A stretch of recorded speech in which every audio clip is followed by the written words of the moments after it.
ان ساری چیزوں کی تفصیلات معلوم کر کے آپ ایئرپورٹ کی طرف رخ کریں اور اچھی نیت کے ساتھ پورے اخلاص کے ساتھ آپ اس سفر کو انجام دینے کی کوشش کریں۔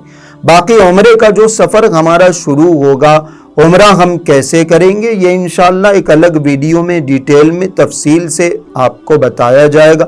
اس ویڈیو میں ہم نے یہ بتانے کی کوشش کی ہے کہ آپ کو ظاہری طور پر ساز و سامان کی تیاری کیسے کرنی ہے اور کون سی چیزیں اپنے ساتھ رکھنی ہے، کون سی چیزیں اپنے ساتھ نہیں رکھنی ہیں، یہ بات خاص طور سے۔ اور پھر جب آپ وہاں پہنچ جائیں گے، وہاں پہنچنے کے بعد آپ کو سب سے زیادہ خیال اس بات کا رکھنا ہے کہ آپ کی پوری نمازیں جماعت کے ساتھ حرمین شریفین میں ہو۔ اگر آپ مدینۃ المنورہ میں ہیں تو مسجد نبوی میں، اور اگر آپ مکۃ المکرمہ میں گئے تو حرم مکی میں آپ کی نمازیں جماعت کے ساتھ ہونی چاہیے۔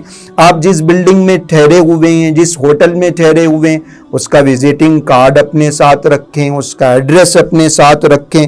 دوستی میں، ملنے ملانے میں، ملاقات میں، تفریح میں، پکنک میں، شاپنگ میں اپنا وقت ضائع کرنے کے بجائے زیادہ سے زیادہ وقت عبادتوں میں اور حرم شریف کے اس بابرکت ماحول میں گزارنے کی کوشش کریں۔ زمزم زیادہ سے زیادہ پیتے رہیں۔ مسجد نبوی میں اگر آپ ٹھہرے ہوئے ہیں، مدینۃ المنورہ میں ٹھہرے ہوئے ہیں، تو روزانہ ایک آدھ مرتبہ حضور اکرم صلی اللہ علیہ وسلم کے روضے پر حاضری دیتے رہیں۔ نفل عمرے کر کے مکۃ المکرمہ میں ٹھہرے ہوئے ہیں تو نفل عمرے کر کے اپنے آپ کو تھکا دینے کے بجائے پابندی سے جماعت کے ساتھ نمازیں پڑھتے ہوئے آپ نفل طواف کر لیں۔ ہر نماز کے ساتھ ایک طواف آپ کر سکتے ہیں، اس بات کا خیال رکھیں۔ وہاں جب مجمع زیادہ ہوتا ہے تو عورتیں مردوں کے درمیان آ جاتی ہیں، مرد عورتوں کے درمیان آ جاتی ہیں۔ یاد رکھنا چاہیے اگر عورت کسی صف میں ٹھہری ہوئی تو اس کے آس پاس کے لوگوں کی اور آزو بازو کے لوگوں کی نماز نہیں ہوتی، سامنے اور پیچھے والوں کی نماز نہیں ہوتی۔ اس لیے مرد اپنے آپ کو آگے رکھیں، عورتیں اس مخصوص حصے میں چلے جائیں جہاں ان کے لیے نماز کا انتظام کیا گیا۔ طواف کرتی رہتی ہیں عورتیں، نماز کا وقت ہوا تو وہیں رکعت باندھ لیتی ہیں، وہیں نماز میں شامل ہو جاتی ہیں۔ یہ غلط رویہ ہے۔ اس کے بجائے جو جگہ عورتوں کے لیے خاص ہے وہاں جا کے وہ نماز پڑھ لیں، اور مکۃ المکرمہ میں غفلتوں سے، لاپرواہیوں سے، گناہوں سے، ہر طریقے کی بے احتیاطی سے اپنے آپ کو بچانے کی کوشش کریں۔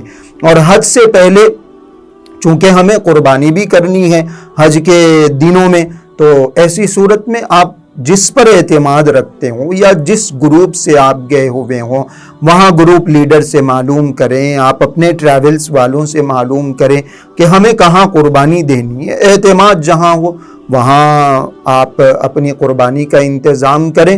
ادھر ادھر کے لوگوں پر اور جن پر اعتماد نہیں، نئے نئے لوگوں پر بھروسہ کرنے کے بجائے آپ جو اعتماد کے قابل لوگ ہوں، جو جاننے بوجھنے والے ہوں یا کوئی رشتہ دار وہاں رہتے ہوں، تو ان کے پاس آپ اپنی قربانی کروانے کی کوشش کریں۔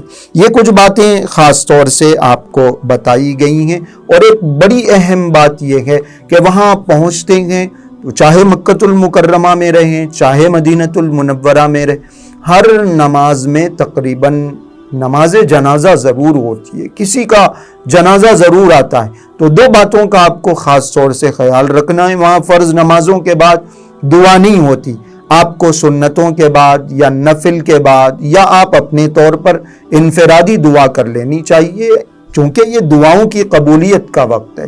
تو نماز کے بعد تھوڑا سا انتظار کر لیں، جنازہ ہے اگر تو جنازے میں شریک ہو کر نماز پڑھ کے دعا کر لیں یا سنتوں کے بعد کر لیں، لیکن دعاؤں کا اہتمام ضرور۔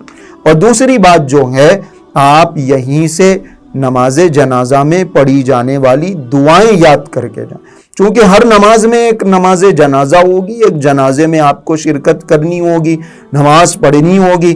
اب آپ کو دعائیں یاد نہیں ہیں تو پھر وہ نامکمل نمازیں رہیں گی۔ اس لیے ہمیں وہاں جانے سے پہلے ان دعاؤں کو بھی یاد کر لینا ہے کہ اگر مرد ہیں تو ان کے لیے کیا پڑھنا ہے، بچے ہیں تو کیا پڑھنا ہے، دعا کیا ہے، ان ساری چیزوں کا ہم اہتمام کر کے جائیں گے۔